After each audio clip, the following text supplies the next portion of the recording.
So we're asleep at the wheel, doctor, of you being your champion of your patient's oral health. They're just out there floating around in Netherland. Let me go to the next question. I'm a solo dentist practicing 4 days per week, and I have a hygienist who works 4 days per week. I have had the same schedule for the last 8 years. Is there a way for me to know when I have enough demand to add more hygiene days in my practice? What a thank you, doctor, for your transparency, for your candor, and your honesty in that question. So let's break that down. Let's unpack that. Last 8 years, no growth in hygiene. I'm going to use an interesting adjective. Doctor, you have a constipated practice. Now, isn't that a graphic image that we don't need? You have a constipated practice. Think about all the new patients that have come in your practice since then. Now, I don't know what this doctor's new patient numbers are, Naren, because it wasn't shared in the question. I don't know. But hypothetically, let's say it was 20 new patients a month, just hypothetically. That's around 1,800 patients in 8 years. And you've not grown hygiene days? Wow. So we're asleep at the wheel, doctor, of you being your champion of your patient's oral health.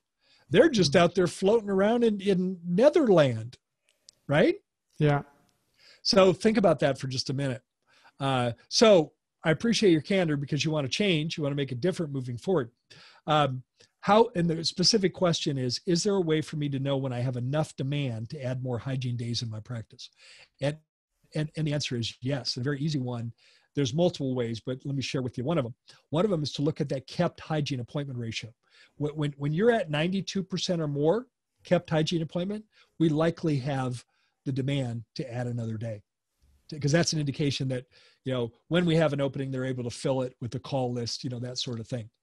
You have the ability to add it. And you can go cautiously at this. You don't have to add another full-time hygienist. Maybe the way we add hygiene is we add another day. So maybe we go from 4 days a week, to 5, to 6, to 7, to 8. Remember, I have a bias here.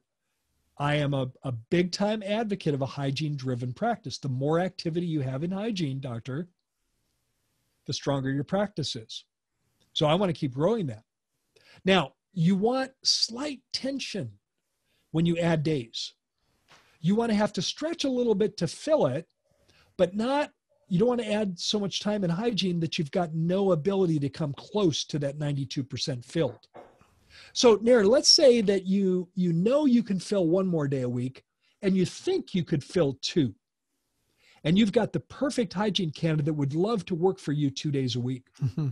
I would take a flyer and put 2 on it. And I would take a chance on that. And let's say by taking a chance, by stretching a little bit, it meant that I could only fill 90% of the available hygiene appointments, 89%, 88%.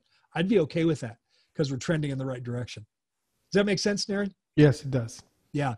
Instead of when you knew you could add a day, now you add a day and you're still at 92% filled, you really had more capacity. And if you have the perfect person to put in there, don't miss that opportunity. There's opportunity cost.